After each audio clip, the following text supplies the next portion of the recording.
Good morning. Welcome back to the Enneagram Mom Interviews. This is Whitney Ellison with Ellison Enterprises. We have a fabulous guest for you today. But before we get started, just a reminder that the Enneagram is a wonderful tool for developing self-awareness and empathy. And the mission of this show is to amplify mom voices by telling our stories, honoring our differences, and offering useful tips from our specific Enneagram strengths that will help all moms and all parents in general. Today, before we get started, I would like to thank our sponsor, the Wise Wellness Guild. Welcome to Modern Wellness for Women. The Wise Wellness Guild is a wonderful organization out of Cincinnati, Ohio. They serve women nationally, and it is a membership-based organization that offers different wonderful opportunities through virtual events, live events, resources, book clubs, you name it. This guild has it covered, and it also offers amazing healthcare opportunities in partnership with Christ Hospital. Wise Wellness Guild has memberships all the way from $6 up to premium level memberships. And today, as a sponsor, the Wise Wellness Guild has offered their first month of wellness at the $6 level for free if you provide the code Month of Wellness within the application process to register as a member. So thank you so much for sponsoring us, Wise Wellness Guild. And again, welcome to Modern Wellness for Women. Today's guest, I am so excited to announce, is our enigmatic Enneagram 4. And it is Chelsey Elam, and she is out of Tulsa, Oklahoma. Chelsey is fairly new to the Enneagram, so we're going to talk a little bit about exploring the idea of being an Enneagram 4 and what that means, especially to a busy mom who has 3 kids. One is almost 4 years old and 2 one-year-old twins. Whoa. So, Chelsey, welcome to the show. I'm going to bring you on now. And while I'd like to say hi to Emily and Loris and April, thanks for joining us this morning. It's great to see you all on here. Hi, Chelsey. Welcome. Hi. Good morning. How are you? I'm good. Just tired. Yes. And thank you because, sorry, my thing fell off. Thank you because I know that you are in Central Time Zone. You're out of Tulsa, right? Yes. Okay. So, I'm friends with Daisy, our mutual friend who introduced us. I am a Sooner. So I have a love of Oklahoma and a love of Tulsa. What a wonderful city. So I'm so glad that you're joining me this morning. Thank you. How are you doing? I'm good. I just have the twins just turned 1. So we just had their birthday last weekend. And so what day is their birthday? The 8th. The 8th. Okay. That was my baby's due date, was the 8th. She came crashing in on the 2nd, but we were pregnant at the same time and delivered babies right around the same, week apart. You delivered more babies than I did, though. I did more babies than we expected. But yeah, it's a lot, but we made it a year, and everyone congratulations. That's the big thing with twins is like, it gets easier after a year. And so, and it has. Good. The night waking and stuff is a lot easier now. Well done. Are you getting sleep? One of them woke up at 4 this morning and then basically was just up. So not last night, but we have good nights. That's good. Good. Good nights are a sign of more good nights to come. Right? Exactly. What about you? Are you sleeping? We're getting to the point where it's more than not. So, my morning hours, like early morning hours between 4 and 6, I usually, like, prior to having the infant, 'cause I have 2 others as well, but they're much older. Prior to having her, those were hours I would get up and have my me time before running the show with little kids, because my other 2 are 8 and 6. And so now that I'm getting more sleep, I've been trying to get up at 5 to get stuff done, except the baby's now getting up at 5. And I'm like, you are robbing me of this 1 hour that I need. Yep. I tried to do that, like where I got up and tried to like meditate and do this time for myself. And it's like, they can smell me. Like right now, I have them, they're in the other room with the babysitter, and I like tried to walk out and just grab like a croissant, like just to have something. And like they hear me and I hear them like crashing through. They hear like the smallest noise and they're like, oh, she's here. Yes. Do you walk by like this? I'll walk by like I mean, yeah. I'm like, Mom's not here. Oh no, I swear, Harriet, the female twin, she can smell me. Like we could go out for dinner, they're fine, and we come back in and she starts like whining. I'm like, my husband's always like, she smelled you when you walked in. I'm like, she did. It's true. They're like little velociraptors, and they're just really, really, really intuitive and smart, like naturally. So Harriet, what a cute name. And what is your son's name? Well, go ahead. Well, the twin is Huck. Oh, Huck and Harriet. So cute. So cute. The other one is Wilder. Oh, what wonderful names. Thank you. Yes. What are yours? So I have, we're all, except for me, my husband's name is Sam. Everybody else is a monosyllable. So it's Lee, which is the baby. Eve is the oldest, and James. So actually, Wilder is James Wilder. Oh, that's beautiful. I love the name James. I think it's beautiful. It's very regal, right? It's just like, well, it's a family name for us too. Same. So we had a bunch of, like my grandmother's maiden name was James. So there was like a bunch of Jameses. And then my father-in-law's name is James. And my grandfather's name was James. And thankfully, it's a good name. I mean, it's just, it's nice. It is. Well, so I want to hear, first tell me about yourself. You've got such an interesting background. I need to clarify something. When you said you at 6 years old, and of course I stalked you and looked you up your bio on your business, but you said you trained at 6 years old under Miss Sherry Lewis. Are we talking about like Lamb Chop Lady, like the awesome, No. Oh, okay. I needed some clarification on that immediately because I'm like, did she like get to meet Lamb Chop as a child? She's a local. She had a studio here, and I started doing theater. I mean, when I was in elementary school, I think I did my first like musical in third grade. I think it was Christmas Carol. But so I started doing that. I started dancing when I was 3. I started, I did all the stuff. I ended up going to boarding school for high school and training modern dance. And then I always spent summers, like I went to Interlochen and Broadway Theater Project. I trained with Anne Reinking, who is the Anne Reinking from Annie. And I saw Gregory Hines, like the late Gregory Hines. Yes, like that is incredible. Yeah, I mean, oh my goodness, what experience! My mom, my family really supported it. Those things you have to have parents that will let you go away and do all of that stuff. So I did all that, and then I went to a liberal arts school called Elon in North Carolina, and I went there for musical theater. And I think at that point, I just kind of burnt out. I met a boyfriend that went to OU and, didn't marry him, but married one of his fraternity brothers. So, and did that bring you back to Oklahoma? Yeah. And so then I transferred and went to OU, and I was art history. And then I was, I don't know if this makes me a 4. I was art history. And then I decided to do letters. I was going to go to law school. And I worked at a law firm. And then decided I didn't want to go to law school. Smart. I'm an attorney, went to law school, recovering attorney, if you will, not doing it anymore. But, I do a little here and there, but I'm like, that's what I can manage right now. You're like, so wise. You avoided a lot of debt. Yeah, I just, that's kind of what my thought was. And I don't know, it was a lot more paperwork and stuff than I thought had intended. But I had always taught when I moved back to Tulsa from Norman. I have always taught musical theater and dance to kids since I was little, honestly. And then I started doing that and realizing I like to do that more.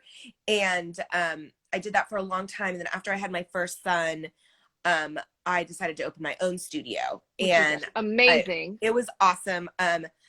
It's kind of still heartbreaking. It was amazing. I brought a bunch of kids with me. It was like, it really did. It was just like, it was my dream come true. But once I had the twins, Harriet has a thing called Hirschsprung's disease. Okay. And so it basically means that she couldn't poop on her own. So she had to get an ostomy. And so she had an ostomy bag, and then she had to have this crazy surgery where they pulled it through, and she'll never truly she's missing part of her colon. So she'll never kind of be normal, I guess. Yeah. I mean, she's perfectly healthy and normal. Sure. But it just was, it kind of hit me as I needed to put my kids first, not my students, which I always kind of have. And so I had to make the decision to sell the business, and that's a tough decision. Yeah, it was. It still is. Yeah. But how long ago? Well, basically just in June. Okay. Like handover was so just recently. But I was basically incapable of I guess like running it. Yeah. And being a stay-at-home mom to the twins. It just didn't. Didn't. It was a business that it was I had to be there for it to make money. Does that make sense? Like, yeah, I absolutely. Most of the classes, I taught most of the lessons, and it just didn't work that way. And you know what? I will go back eventually, but not yet. You know, my babies need me. So well, and you know, how did before you sold the business, how did the pandemic impact it? Well, they were fortunate that it's kind of one of those things. They were able to do a lot of Zoom classes. Good. I mean, I wasn't teaching, of course. I hadn't been in there since October when the babies were born, but they were able to do a lot of Zoom classes. That being said, a lot of people had to drop because parents lost jobs. I mean, that was so upset. I know there were, I mean, I wasn't technically, I knew we knew I was going to sell it in like December. So I didn't want to step on too many toes with the guy that was running it and the ownership. But I kind of like, was like, can you please scholarship some kids? Yeah. So we did scholarship, you know, some of the kids that, you know, were like devastated to drop. I think some parents were kind of, you know, it's like if it wasn't their main thing, it wasn't a big deal. Sure. But some kids that loved it, you know, it's heartbreaking. Yeah. But I would think that staying in it gave them some sort of normalcy because it was like a class every week, even though they weren't in school. So it was like every week they had to do this Zoom class. But I don't know. It was rough.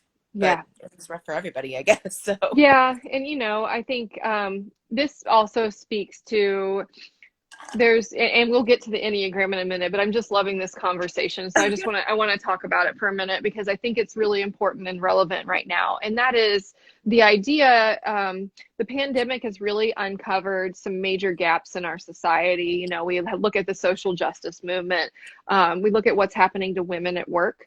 And women at home, like mentally. And, you know, but the thing is that's a universal that happened by the pandemic. But what I'd like to call out and explain is that all it did was uncover something that was always there, right? Because when you look at having twins and having a child that has, you know, a unique need that involves more of your attention and time, you know, oftentimes we have to set aside our dreams as women and mothers for a bit to ensure that our children are being carried and supported, right? And so that's it's a reality. I won't critique it one way or the other, but it's a reality for women and mothers right now. And it's an opportunity for dialogue. And I want to just say that I'm holding space for you because I know that must have been something that you really loved that you had to give up for something that you loved more, but that still spoke to your soul. And I do believe that, you know, you were put here to open up that space for children, and you did that. So I want to acknowledge that first and say, great job. And that, yes, absolutely. And that when the time is right, whatever it is that you're going to return to, that speaks to your heart and the arts will be there waiting for you. Thank you. I know it will. Like, I do know it will. I know that my job isn't done. Like I, you know, it's I am good at my job. I'm really good at teaching and I love it. And it's my creative outlet. And I'm sure that will, you know, that can speak to being a 4. It's necessary for me to get that out. I love that. A creativity thing in my brain that I'm not quite getting to do with, and that even speaks with the twins. We can't go anywhere, you know, with the pandemic and these type of things. I'm like, these kids are like quarantine babies. They see people and they're like, My daughter, I'm like, you guys should get around other little kids. Like, this is not good. They see strangers, people come over and they're like, I don't, yeah. I'm like, I promise they have sparkling personalities. You're not going to be an inside baby. Yes, I mean, it really has. Well, and then I had foot surgery about 6 weeks ago, so I haven't been able to walk or like take them on walks. But oh my gosh. Yeah, that's a whole other thing. Gracious. But it's an old dance injury. But I appreciate that because Uh-oh, I can't hear you. Oh, there you go. Yes. Okay. Oh, are you You're good. back? Okay, sorry. Yep. I just appreciate that. It really has been, and I believe that it's been tough on mothers. I just, even dads working from home, I feel like my job was to just make sure that nobody cried or nobody yelled too loud. And so all I was doing was like, when he's on work calls and all of that, it's like there was already an anxiety because of the pandemic and the unknown. And then you're sitting here and I'm like, don't ruin that. Yeah. And you can't do that. I mean, they were 6 months when this happened. And the 3-year-old certainly doesn't understand that. Yeah. Yep. And so there's just a level of acceptance and surrender right now. And some days are easier than others to get through that, And so I would love to talk a little bit about you're just starting out on the Enneagram journey, how you were introduced to it, what your thoughts are so far, and how you feel about the indication that you're leaning toward an Enneagram 4, which, by the way, I love this number and I find it to be incredibly fascinating. Well, Daisy, honestly, sent me the test. Yeah. Well, that's a lie. My friend Margot actually introduced me to it, maybe a year ago. And I think I could never find an online test that was free. I mean, I thought I tried and then it was long and I was, all these things. But she introduced me and then I bought this book, this one. It's the best starter book there is. I love it. That's great. So I've been reading a little bit when I have time. And I did read, my chapter. But I am most definitely a 4. It's the most, and what's funny is my friend Margot had done a ton of reading and listening. And she was like, oh, before I ever took the test, she's like, you're a 4. She's like, you're a 4. And, even the things like envy, that's such a big thing for me that I wouldn't probably ever tell anybody or, sure. Being able to, if it makes you feel naked, that's your number, right? Yeah. I'm reading, I'm like, oh, and so many people, like my friend Margot, for instance, she's like, oh, it's so cool that you're a 4. And I'm like, is it? I'm like, it's so embarrassing. It's so dramatic. But then I think about myself and I'm like, well, here we are. I love that.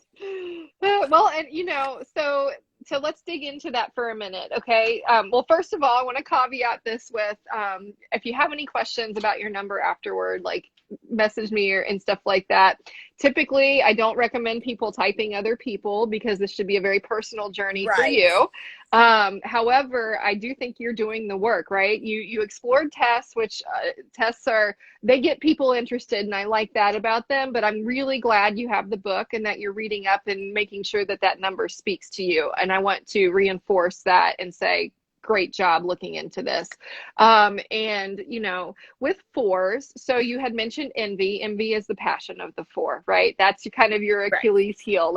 When you really get into your shadow space, you start doing that comparison, right? And thinking about where others are versus where you are and why you can't get to that place. And I think the other motivation, the motivation for a 4 is significance. And it's not so much significance in that I need to be important. It's significance in I'm searching for the meaning of life and I'm not sure it's out there and I need significant meaning and I want to find it so deeply and I have the desire to find it so deeply.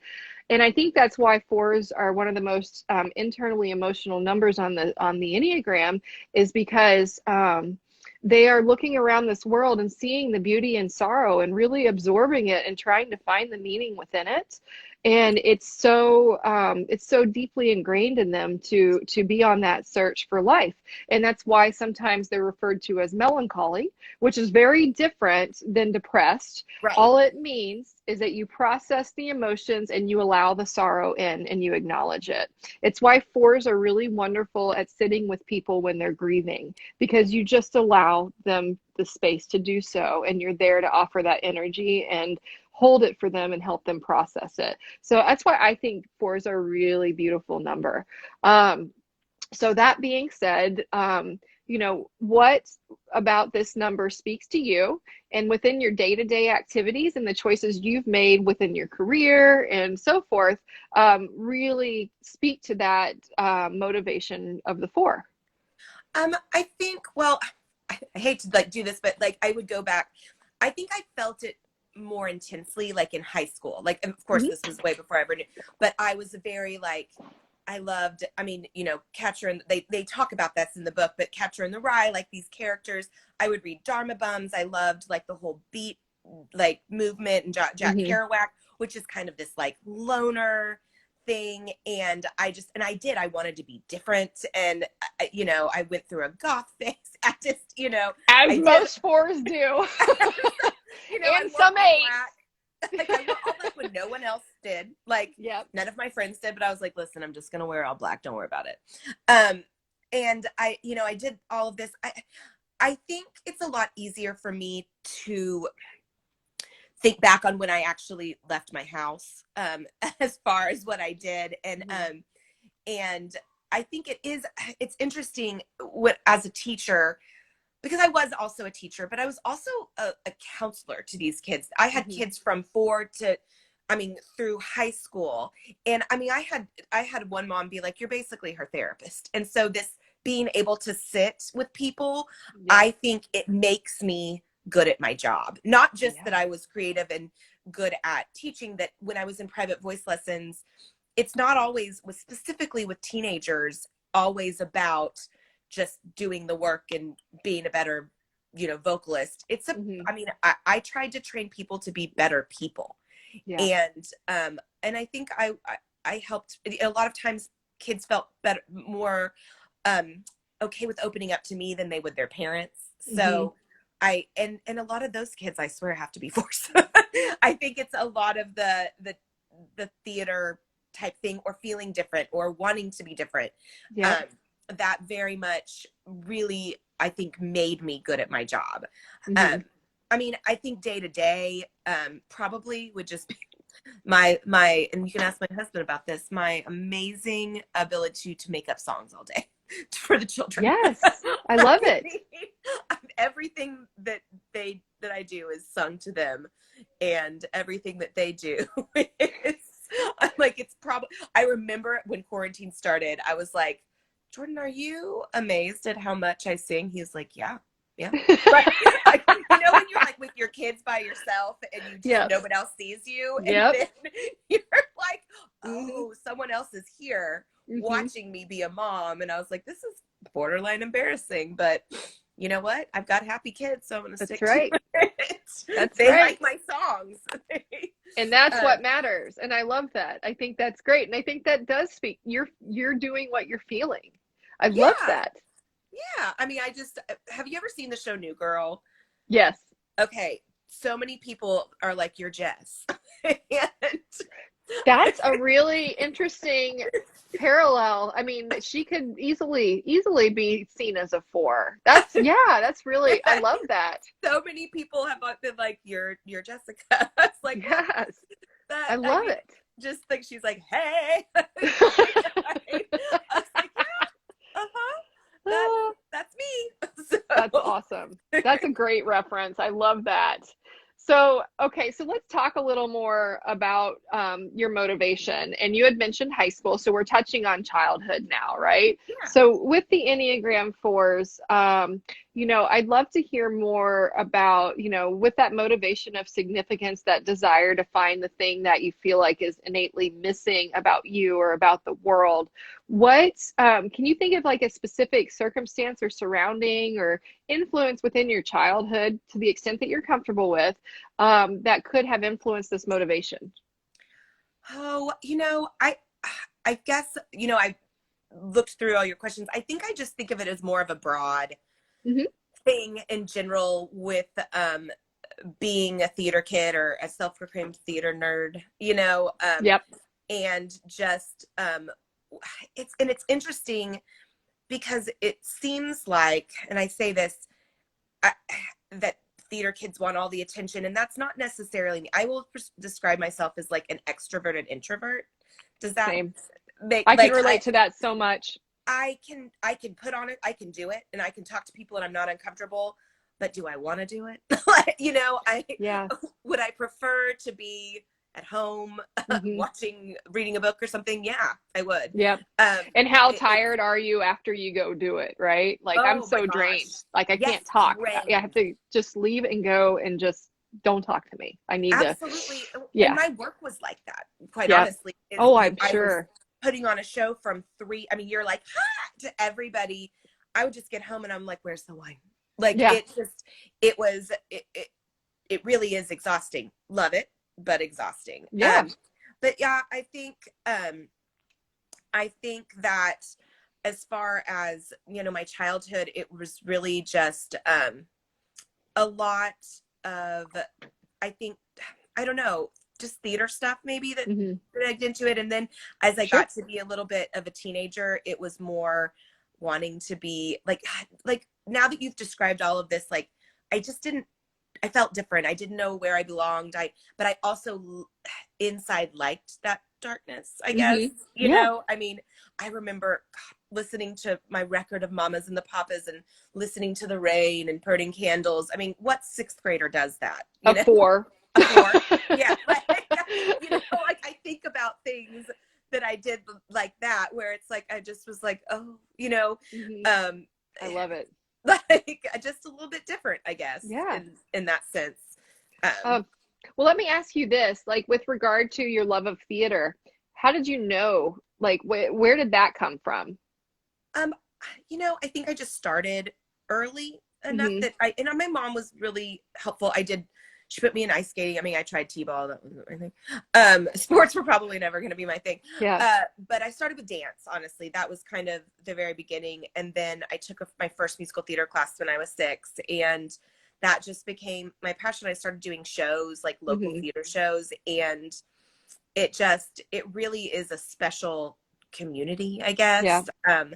And, I was pretty good. So Yeah, sure. that helps. Yeah. And I worked hard. You have to have a certain amount of discipline. My girlfriend and I were talking about that actually with kids that are, really good, that Hmm. people think it's the kids that are going to be good are the ones that are like, hey, it's not. It's the kids that can listen. It's the kids that can sit quietly.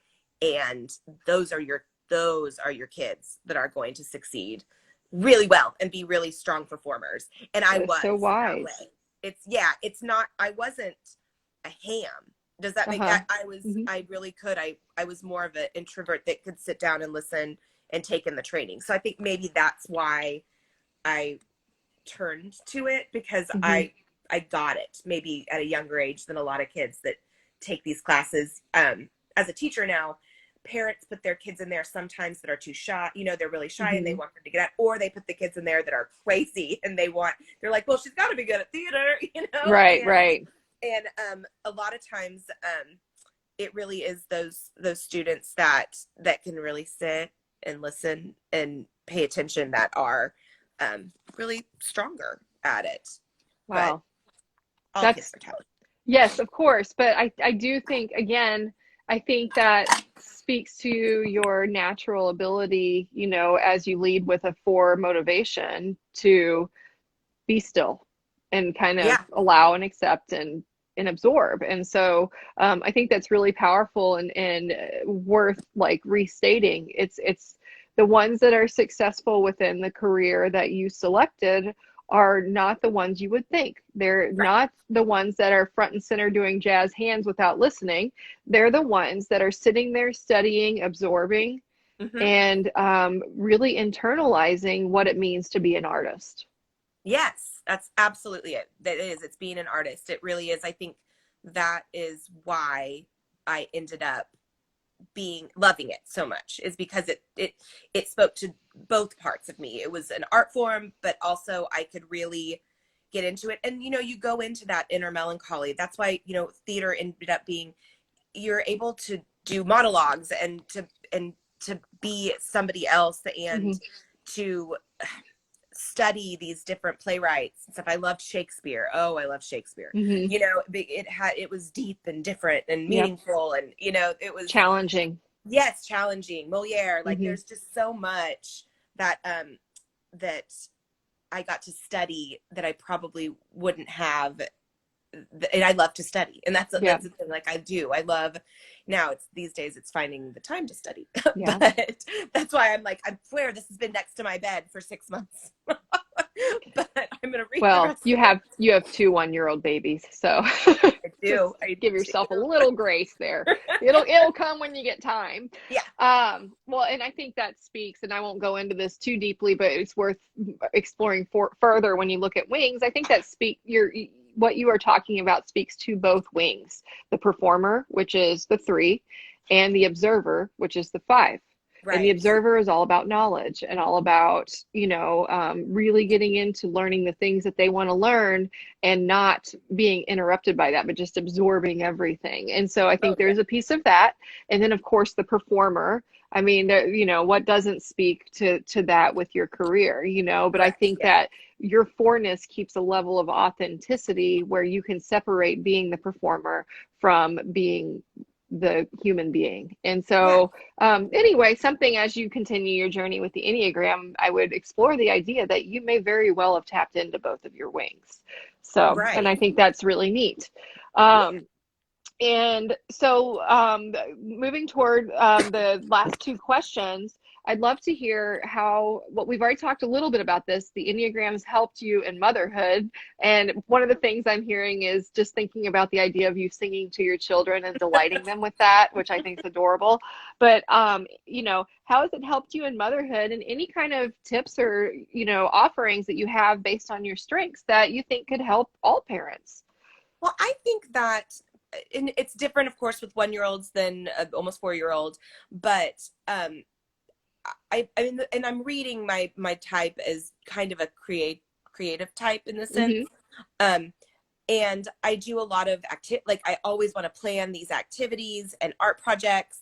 And I'm not a Pinterest mom. Like, I'm not very good at that type of art, but I try. And I think that kind of speaks to that, in that sense, that I'm always trying to do those things with them.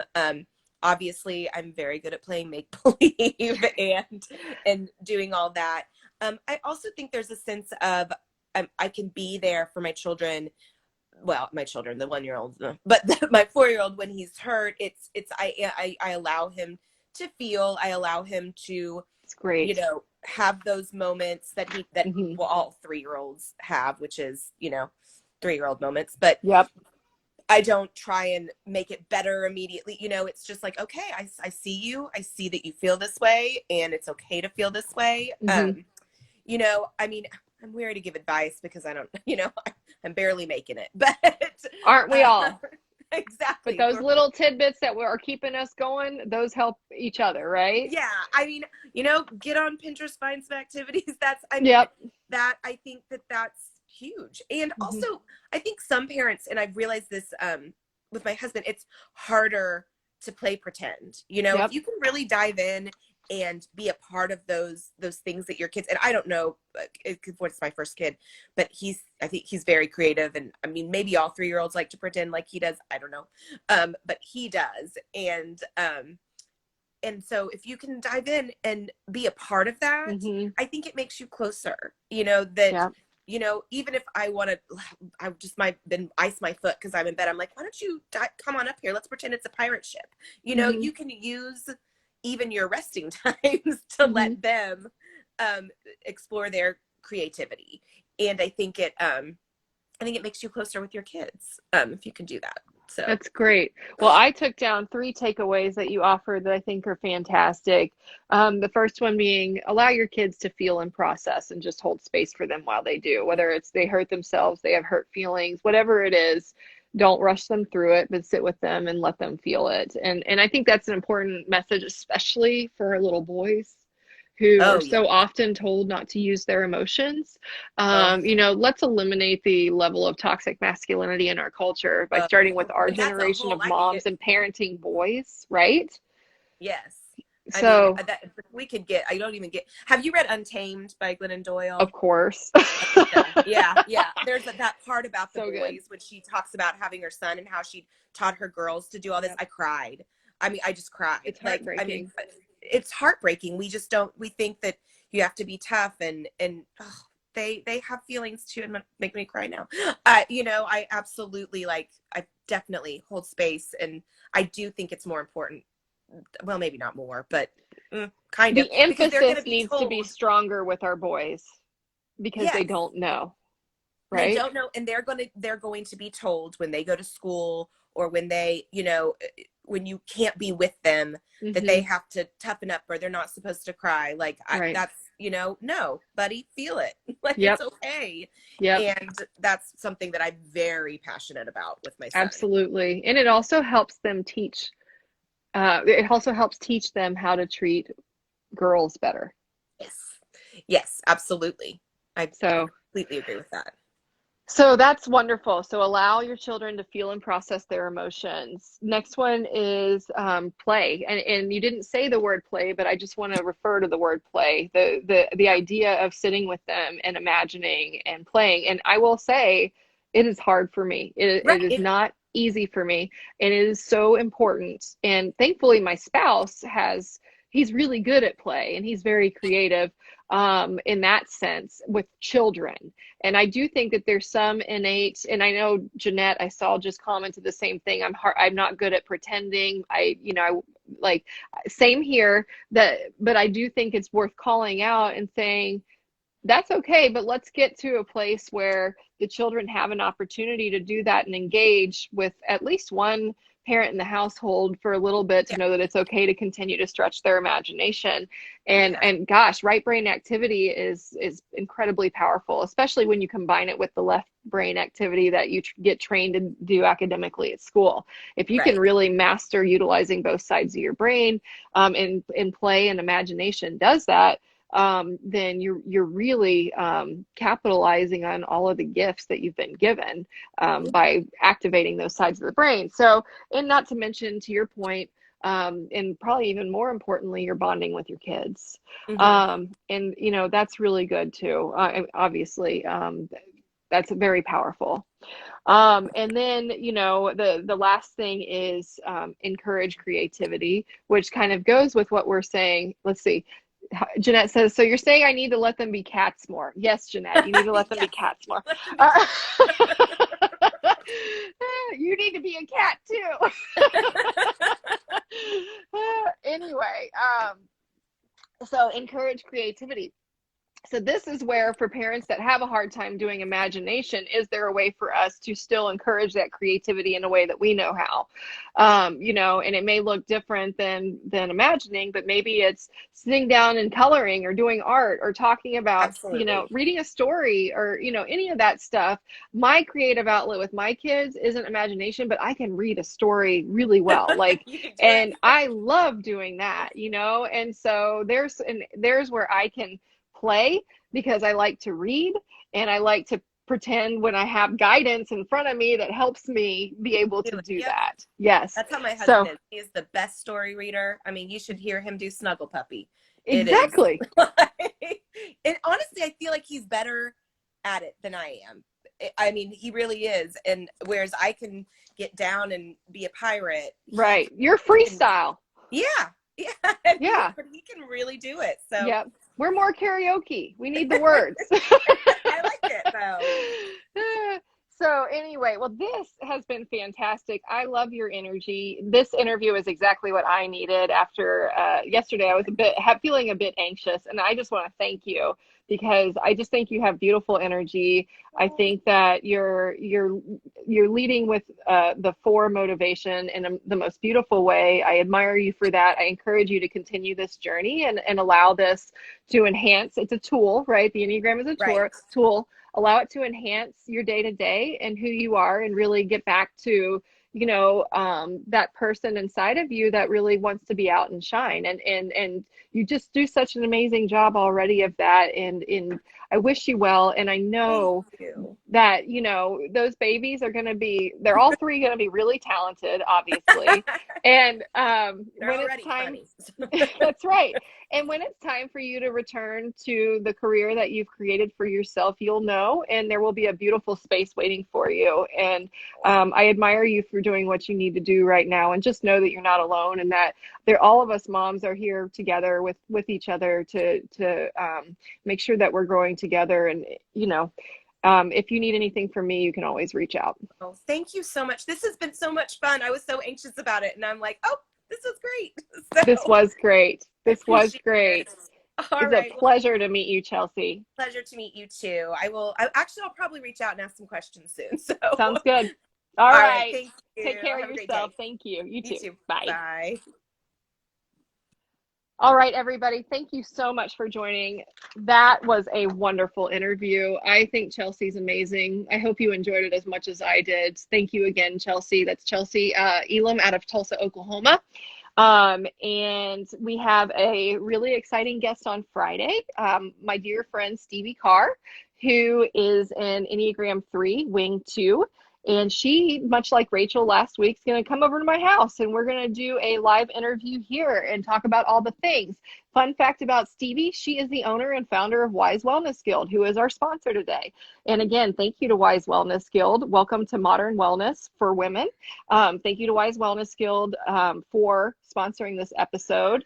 You can access your first month of membership for free. This is an organization that services women nationally, creating platforms to learn from, engage with other women, create a network. There's even health offerings through the Christ Hospital partnership that they have, and that includes virtual offerings.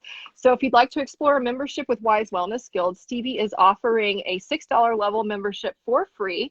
All you have to do is go to the Wise Wellness Guild website, register for that level membership, the $6 membership, type in month of wellness for your discount code, and you will get your first month free.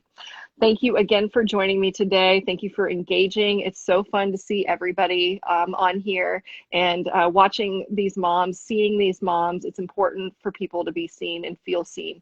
So thanks for being a part of this mission. Have a great day.